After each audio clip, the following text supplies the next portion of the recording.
Irish Song and Recitation, Season 3, Shan Nos.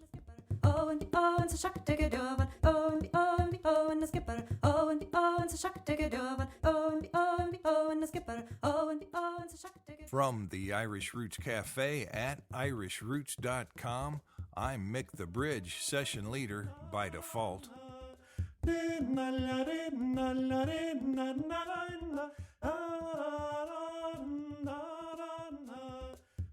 Hey, remember our other sessions on Irish history, genealogy, and language at irishroots.com, and be sure to enjoy the show today.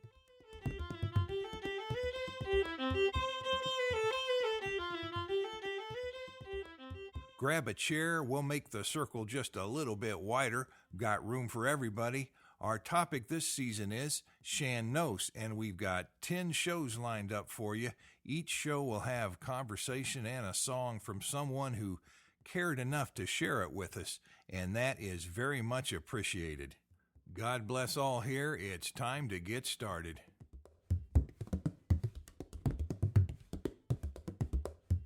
Well, here we are with our, I think this is our first overseas Shan Nos connection, and that makes it pretty important. And we're talking to, would we say that was Peneleape? That's Peneleape. Or would we pronounce Hi, it a different? How are you doing? I'm doing good. Would we pronounce that a different way, being you're in Ireland and you got those fadas over the E's? No, it's engineered for kind of direct translation, so Peneleape is fine. Oh, great. Well, now, I think we're going to have a treat listening to you here today for the Shan Nos Festival. Could you tell us a little bit about yourself? And a lot of my folks on the other podcast trace their families back, and I wonder what county in Ireland might your ancient ancestors have come from? Oh, mine, is it? Yes. I'm setting you up, you know. There's a bit of debate over that, I tell you, Mike. What was the question again? Say a little bit about your roots, since I've got a lot of folks who are tracing their Irish ancestors. Okay. Well, sure. I've no blood ties that on a conscious level. I mean, as far as I know, my mother came. Her people are all in the Philippines, and my father's in China somewhere, but I was raised in New York City, and when I was around the age of 20, I came to Ireland, and I've been in Europe, and just been here for the last, nearly 20 years, I suppose. I have 4 kids, and we're all between County Cork and County Clare. This is where we're mainly based. Well, that's good. That's where most of mine came from, was Clare and Kerry. So we're on that west coast where all the old Irish are. Okay, Munster all the way. That's it. Now, that's really interesting to know that. And you're in County Clare now, and you've been living there for a number of years. How did you come about to get introduced to the Shan Nos? Well, I played music when I first came here. And, just a lot of music. We played a lot of music. And when you go to sessions and festivals, in music sessions, there'd be the odd singing. And, of course, when you buy CDs, you'd get a bit of singing. And I was interested in the language, not in any conscious way, but I just wondered, what's the crack with the Irish then? And everybody that I met in those years, whether they were Irish or blow-ins, from America or England or anywhere, just said that it's dead, don't bother with it, it's a joke. And bit by bit, I don't know how it was.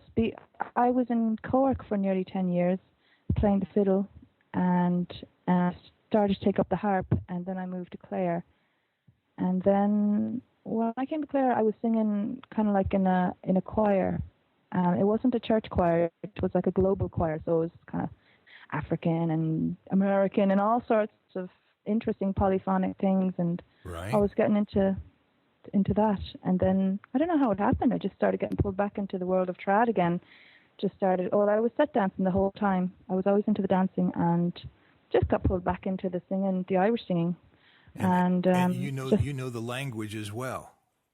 I know the language as well. It's a very loose kind of a statement now, Mark. Uh, I've Yes, I understand. Tagragam, for Gaelga. It's sure. It's well, being raised in New York, I was raised with loosely three languages. So, and where I've lived and the close friends that I've had, there's been something to do with your culture and where you come from. I when I left New York, my boyfriend was Polish, and when he went back to Poland with me, he was like, oh, this is disgusting. It's all Americanized now. We're losing our culture and all this, and then I remember even French friends say, oh, it's all becoming Americanized. All our language is being lost, all the real words. And when I went to the Philippines, again, they were saying, their language is being lost. In Hawaii, their native language is being lost. So all this has been a theme, not in any conscious way. God, that word popping up a lot. But um, yeah, so the language, I don't know. I'm young yet. I just turned 40. So when I had my second generation of children, after my first two children were almost teenagers, I was in that space where I thought, how do you raise a child? And when even the language that they spoke, like the first two children, I didn't really think about it. But the second two, I kind of felt like there was something to it. My mother made such a big effort to get the Chinese language in me. Yes. Growing up in America, I was, of the opinion, I'm sure like many others, wherever you're from, if you're not Native American, like, well, if you wanted me to talk Chinese, you should have been, had me born in China. Then, Yeah. we're in Yeah. America, we speak English here. Mm-hmm.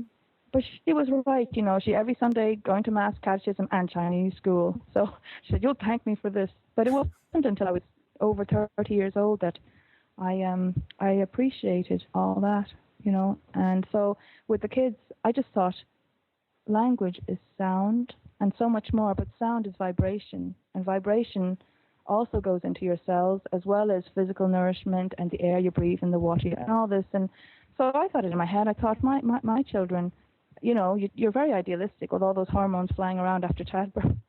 I just thought I'd like them to be raised with the language of their ancestors, because those vibrations, the whole macrobiotic thing of you should be eating the kinds of food that grow in the land where you're living, Mm-hmm. that sort of way. Yes. And I kind of, I kind of think, yeah, I know it's a crazy old world out there, and we get bananas in Ireland and avocados, but it'd be good to have the oats as well, and it's just a balance. And so that's how I started getting into this whole thing of Irish language, and I had to go, as their father gave out, I had to be Ulster Irish, which is where he was from. He's from the north, he's northern people, so it had to be. And of course, living in Munster, the good Yeah. province of Munster, it's kind of like a real sore thumb sticking out at times, Sure.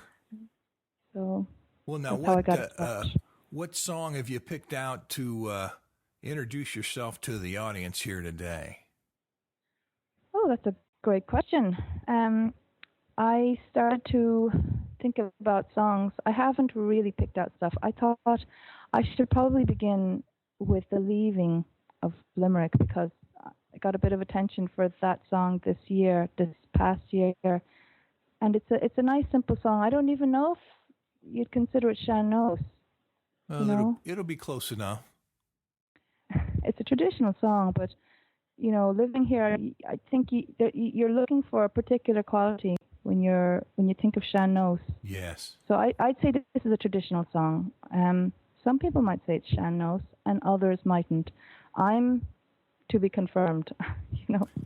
Well, let's make it official. If you'll step over there to the microphone, this is what we will hope will be one of several recordings from Peneleape over there in County Clare. If you'll grace us now. As I went out one evening down by the assembly mount, I heard two lovers speaking as I and my love passed on. And the words that went between them, they were but very few. the leaving of Limerick that grieves me, but my darling, leaving you in the morning when I am going, I will take your lily white hand, and I'll wave it o'er my shoulder in adieu to the Limerick strand. So farewell to the boys of Thomond Gate, 'tis to them I'll bid adieu. It's not the leaving of Limerick that grieves me, but my darling, leaving you. And now that we must be parted, I know you will understand why I must go broken-hearted, far away from my native land. Though my fond love, I must leave you. You know my heart is true.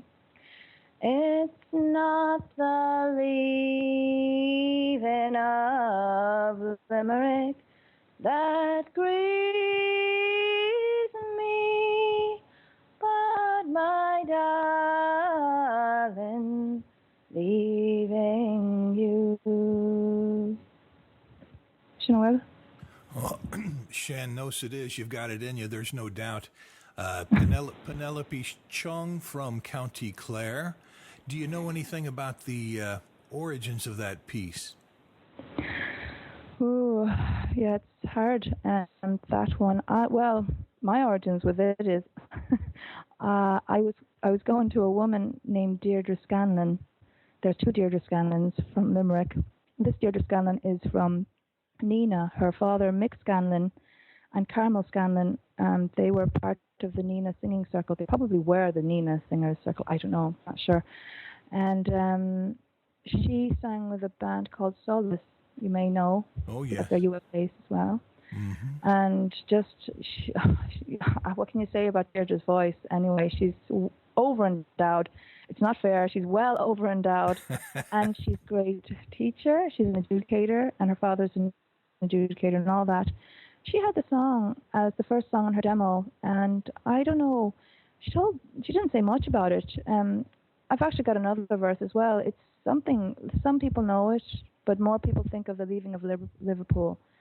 But there's no kind of, it's like, no, this is a song, and it's not like a copy or whatever. That's, we don't know much about it. Joe O'Connor, who's the secretary, or I'm not sure, he's something to do with Coaltas Kiltree na Heron. He's an encyclopedia of knowledge, great friend, and I see him a lot at the singer circles, and he gave me an old CD when I started to sing it. When I started to sing it at the Fla, and I was really nervous because I loved the song, and I loved Deirdre singing it, and I was lifting it off her demo. And I was really shaky on the words, but Joe knew the words, and he was delighted that I was singing it, or he gave me the impression. He's always requesting me to sing it, and he gave me an old CD of somebody, Anya Nyarity or something like that. I've got the CD. I must look it up. And he said anyway, just how great it was to be sung again.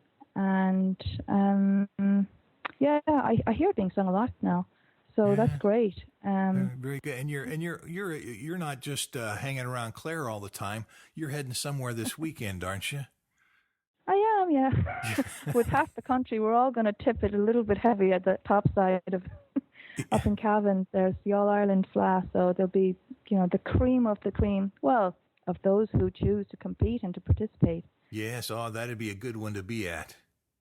Yeah, it's a bit intense. It'll be intense competitions, a lot of nerves, a lot of emotions, a lot of adrenaline, a lot of all that kind of stuff, and a lot of heavy sessions, intense sessions, and crack, and just all sorts of things, performances, crazy things happening in the streets and in the pubs and wherever, hotels, and so it'll be amazing. Yes, well, that's a good. You said it's been 50 years since they've held it up there. I think it's 56 on their thing, yeah. Yes. My gosh. Yeah, and it's their first year in Cavan, so there's an awful lot of grumbling because last year in Offaly and Tullamore, it was felt that that's quite central and it was very ideal. So, sure, people always grumble over the new. We'll see. It wouldn't be right if they didn't. Have you got any other thoughts on Shan Nos or another entry you want to make? What are you feeling right now? What have we got? 5 minutes, Mike? Come on, level with me. Say what? Say it again. I said, have we got 5 minutes or what? Yeah. We've got whatever you want. This is open-ended. We've got no deadlines, no one way or the other. Oh, okay. You can just cut and paste, sort of, is it? Yes. Yeah, I'll cut it. I can edit it and it's real easy. Okay. Oh God, there's just so much you could say, because, you could go anywhere, you'd really have to put blinkers on. Just to do with the language, just to do with the whole arts or the traditional arts, being kept alive and kept going, and overseas, the whole overseas connection and the accessibility you get from the American point of view as well. Mm-hmm. What do you think if you were talking to some of the beginners out there that they're just getting introduced to Shan Nos, what would you tell them? Well, I can't help thinking. I used to teach music, and one of the big points I used to try to get across to my students was that making music it's at least two big things. One of them is the production, of putting out whatever it is, how fast your fingers can fly, how strong your voice, can, how good you can get it. And the other half is listening. So how well you listen, Mm-hmm. And I think that's true of all of life, relationships, families, friendships. It's listening. It's that, you call it the passive quality or whatever, but it's active kind of taking in. So for beginners, I think it's so important to listen, going to live sessions, to singing circles, all sorts of different sessions, because at a music session where you have the odd song, it's very different from a full-on singing session.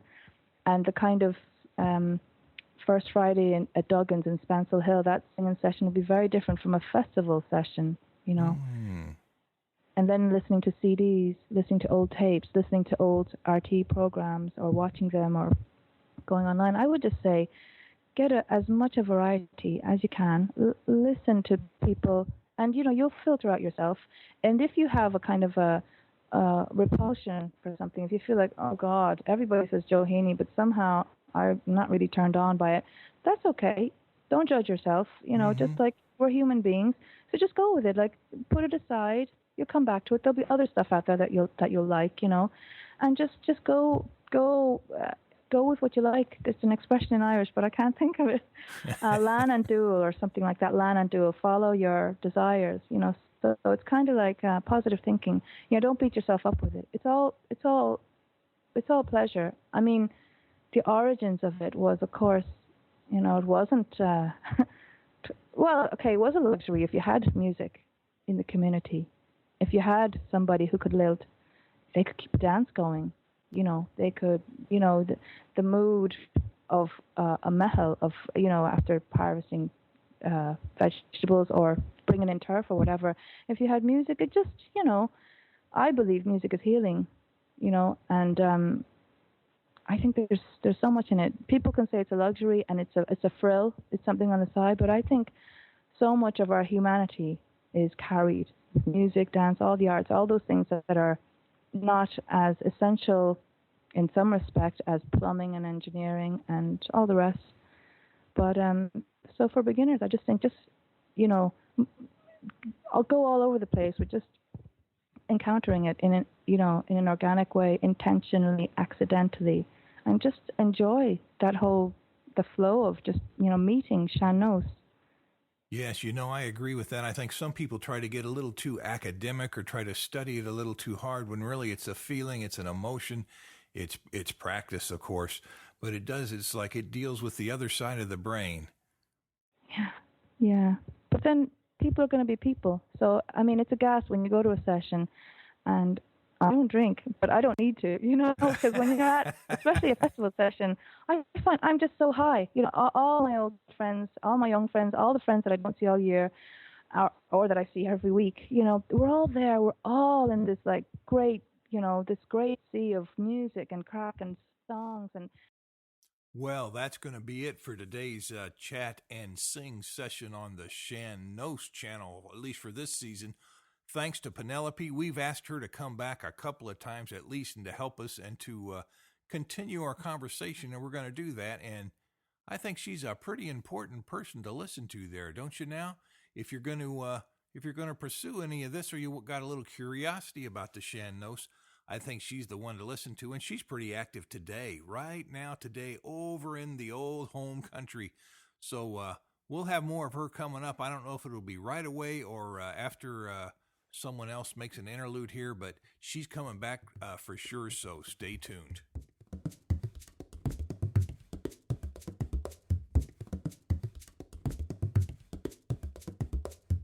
Well, it's breakout time. Contact me at irishroots.com, where we've got all our shows on Irish history, language, genealogies, books, and videos. And leave a message at 816-256-3360 on our answering machine. And write us at Box 7575, Kansas City, Missouri, 64116. That's the Irish Roots Cafe.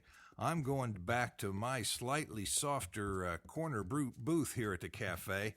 It's Mick the Bridge to my musically gifted friends here, and just playing old OLaughlin to everybody else. Thank you for your patience. That's a wrap.